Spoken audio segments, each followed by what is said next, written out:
Today's reading is from the book of 1 Samuel, chapters 1 to 4, and I will be reading from the New International Version of the Bible.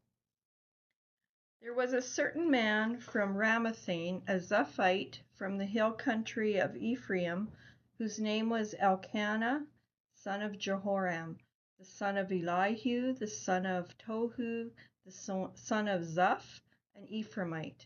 He had two wives. One was called Hannah, and the other Peninnah.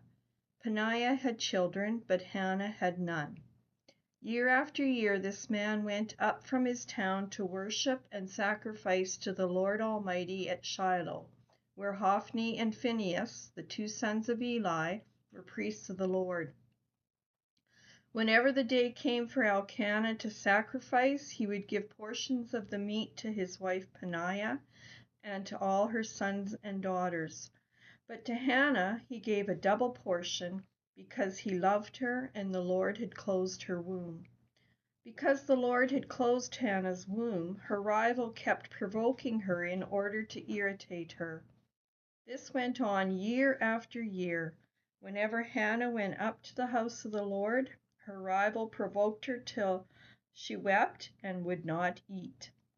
Her husband, Elkanah, would say to her, "Hannah, why are you weeping? Why don't you eat? Why are you downhearted? Don't I mean more to you than 10 sons?" Once when they had finished eating and drinking in Shiloh, Hannah stood up. Now Eli the priest was sitting on his chair by the doorpost of the Lord's house. In her deep anguish, Hannah prayed to the Lord, weeping bitterly. And she made a vow, saying, "Lord Almighty, if you will only look on your servant's misery and remember me, and not forget your servant, but give her a son, then I will give him to the Lord all the days of his life, and no razor will ever be used on his head." As she kept on praying to the Lord, Eli observed her mouth. Hannah was praying in her heart, and her lips were moving, but her voice was not heard. Eli thought she was drunk, and said to her, "How long are you going to stay drunk? Put away your wine." "Not so, my lord," Hannah replied. "I am a woman who is deeply troubled. I have not been drinking wine or beer. I was pouring out my soul to the Lord. Do not take your servant for a wicked woman. I have been praying here out of my great anguish and grief." Eli answered, "Go in peace, and may the God of Israel grant you what you have asked of him." She said, "May your servant find favor in your eyes." Then she went her way and ate something, and her face was no longer downcast. Early the next morning they arose and worshipped before the Lord, and then went back to their home at Ramah. Elkanah made love to his wife Hannah, and the Lord remembered her. So in the course of time, Hannah became pregnant and gave birth to a son. She named him Samuel, saying, "Because I asked the Lord for him." When her husband Elkanah went up with all his family to offer the annual sacrifice to the Lord and to fulfill his vow, Hannah did not go. She said to her husband, "After the boy is weaned, I will take him and present him before the Lord, and he will live there always." "Do what seems best to you," her husband Elkanah told her. "Stay here until you have weaned him. Only may the Lord make good his word."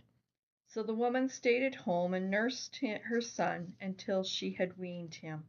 After he was weaned, she took the boy with her, young as he was, along with a 3-year-old bull, an ephah of flour, and a skin of wine, and brought him to the house of the Lord at Shiloh.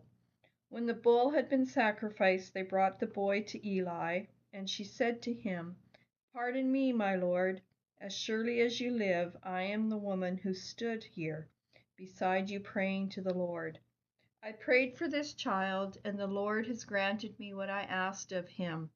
So now I give him to the Lord.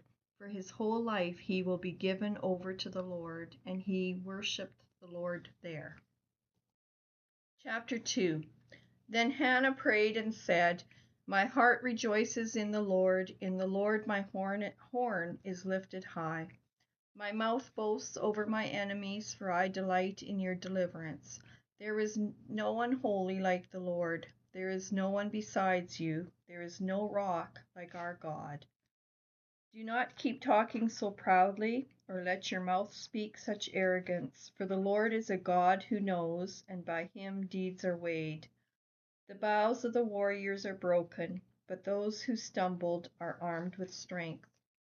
Those who are full hire themselves out for food, but those who were hungry are hungry no more. She who was barren has borne 7 children, but she who has had many sons pines away. The Lord brings death and makes alive. He brings down to the grave and raises up. The Lord sends poverty and wealth. He humbles and he exalts. He raises the poor from the dust and lifts the needy from the ash heap. He seats them with princes and has them inherit a throne of honor. For the foundations of the earth are the Lord's. On them he has set the world. He will guard the feet of his faithful servants, but the wicked will be silenced in the place of darkness. It is not by strength that one prevails. Those who oppose the Lord will be broken. The Most High will thunder from heaven. The Lord will judge the ends of the earth. He will give strength to his king and exalt the horn of his anointed. Then Elkanah went home to Ramah, but the boy ministered before the Lord under Eli the priest. Eli's sons were scoundrels. They had no regard for the Lord. Now it was the practice of the priests that whenever any of the people offered a sacrifice, the priest's servant would come with a 3-pronged fork in his hand while the meat was being boiled, and would plunge the fork into the pan or kettle or cauldron or pot. Whatever the fork brought up, the priest would take for himself. This is how they treated all the Israelites who came to Shiloh. But even before the fat was burned, the priest's servant would come and say to the person who was sacrificing, "Give the priest some meat to roast. He won't accept boiled meat from you, but only raw." If the person said to him, "Let the fat be burned first, and then take whatever you want," the servant would answer, "No, hand it over now. If you don't, I'll take it by force." This sin of the young men was very great in the Lord's sight, for they were treating the Lord's offering with contempt. But Samuel was ministering before the Lord, a boy wearing a linen ephod. Each year his mother made him a little robe and took it to him when she went up with her husband to offer the annual sacrifice. Eli would bless Elkanah and his wife, saying, "May the Lord give you children by this woman to take the place of the one she prayed for and gave to the Lord." Then they would go home. And the Lord was gracious to Hannah. She gave birth to 3 sons and 2 daughters. Meanwhile, the boy Samuel grew up in the presence of the Lord. Now Eli, who was very old, heard about everything his sons were doing to all Israel, and how they slept with the women who served at the entrance to the tent of meeting. So he said to them, "Why do you do such things? I hear from all the people about these wicked deeds of yours." "No, my sons, the report I hear spreading among the Lord's people is not good. If one person sins against another, God may mediate for the offender. But if anyone sins against the Lord, who will intercede for them?" His sons, however, did not listen to their father's rebuke, for it was the Lord's will to put them to death. And the boy Samuel continued to grow in stature and in favor with the Lord and with people. Now a man of God came to Eli and said to him, "This is what the Lord says. Did I not clearly reveal myself to your ancestors' family when they were in Egypt under Pharaoh? I chose your ancestor out of all of the tribes of Israel to be my priest, to go up to my altar, to burn incense, and to wear an ephod in my presence. I also gave your ancestors' family all the food offerings presented by the Israelites. Why do you scorn my sacrifice and offering that I prescribed for my dwelling? Why do you honor your sons more than me by fattening yourselves on the choice parts of every offering made by my people Israel? Therefore the Lord, the God of Israel, declares, I promised that members of your family would minister before me forever. But now the Lord declares, far be it from me. Those who honor me I will honor, but those who despise me will be disdained. The time is coming when I will cut short your strength and the strength of your priestly house, so that no one in it will reach old age, and you will see distress in my dwelling. Although good will be done to Israel, no one in your family line will ever reach old age.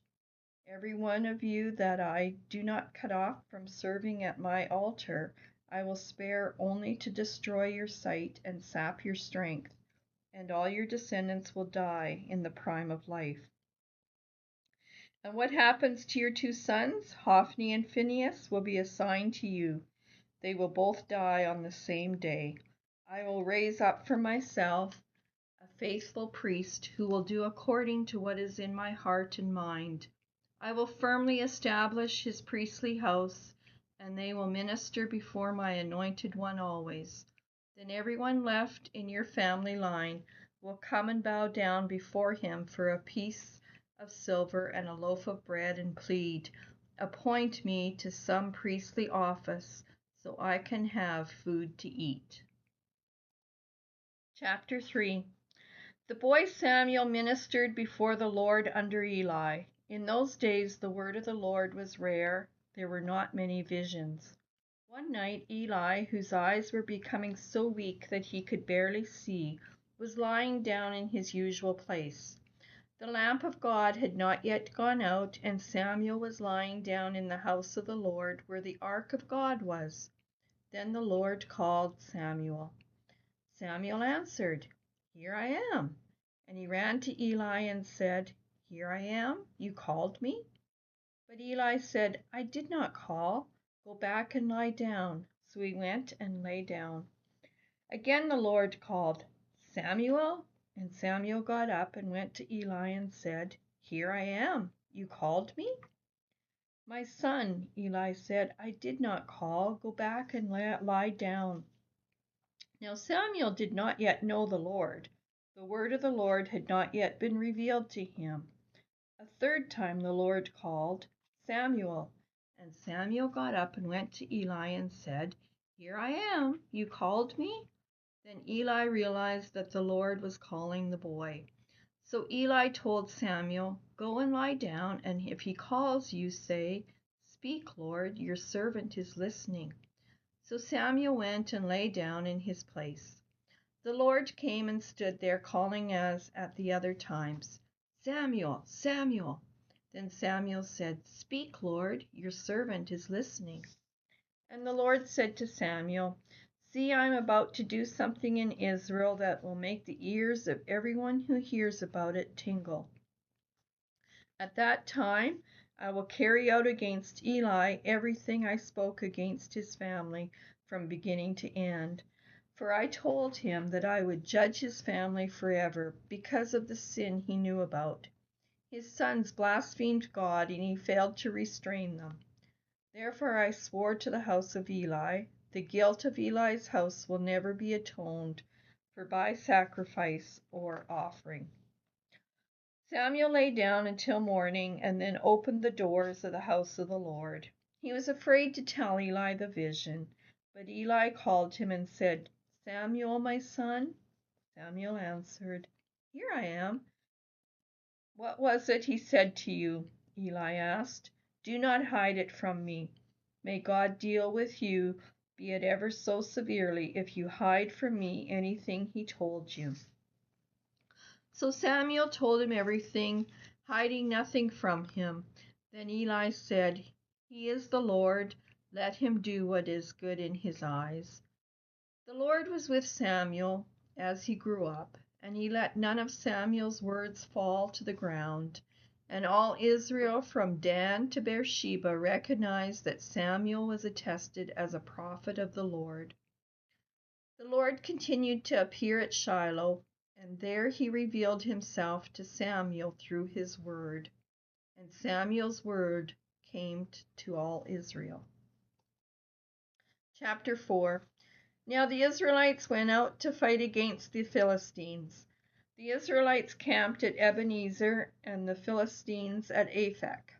The Philistines deployed their forces to meet Israel, and as the battle spread, Israel was defeated by the Philistines, who killed about 4,000 of them on the battlefield. When the soldiers returned to camp, the elders of Israel asked, "Why did the Lord bring defeat on us today before the Philistines? Let us bring the ark of the Lord's covenant from Shiloh, so that he may go with us and save us from the hand of our enemies." So the people sent men to Shiloh, and they brought back the ark of the covenant of the Lord Almighty, who is enthroned between the cherubim. And Eli's 2 sons, Hophni and Phinehas, were there with the ark of the covenant of God. When the ark of the Lord's covenant came into the camp, all Israel raised such a great shout that the ground shook. Hearing the uproar, the Philistines asked, "What's all this shouting in the Hebrew camp?" When they learned that the ark of the Lord had come into the camp, the Philistines were afraid. "A god has come into the camp," they said. "Oh no, nothing like this has happened before. We're doomed. Who will deliver us from the hand of these mighty gods? They are the gods who struck the Egyptians with all kinds of plagues in the wilderness. Be strong, Philistines. Be men, or you will be subject to the Hebrews, as they have been to you. Be men and fight." So the Philistines fought, and the Israelites were defeated, and every man fled to his tent. The slaughter was very great. Israel lost 30,000 foot soldiers. The ark of God was captured, and Eli's 2 sons, Hophni and Phinehas, died. That same day a Benjaminite ran from the battle line and went to Shiloh with his clothes torn and dust on his head. When he arrived, there was Eli sitting on his chair by the side of the road, watching, because his heart feared for the ark of God. When the man entered the town and told what had happened, the whole town sent up a cry. Eli heard the outcry and asked, "What is the meaning of this uproar?" The man hurried over to Eli, who was 98 years old and whose eyes had failed so that he could not see. He told Eli, "I have just come from the battle line. I fled from it this very day." Eli asked, "What happened, my son?" The man who brought the news replied, "Israel fled before the Philistines, and the army has suffered heavy losses. Also, your 2 sons, Hophni and Phinehas, are dead, and the ark of God has been captured." When he mentioned the ark of God, Eli fell backward off his chair by the side of the gate. His neck was broken, and he died, for he was an old man, and he was heavy. He had led Israel 40 years. His daughter-in-law, the wife of Phinehas, was pregnant and near the time of delivery. When she heard the news that the ark of God had been captured and that her father-in-law and her husband were dead, she went into labor and gave birth, but was overcome by labor pains. As she was dying, the women attending her said, "Don't despair, you have given birth to a son." But she did not respond or pay any attention. She named the boy Ichabod, saying, "The glory has departed from Israel," because of the capture of the ark of God and the deaths of her father-in-law and her husband. She said, "The glory has departed from Israel, for the ark of God has been captured." The word of the Lord.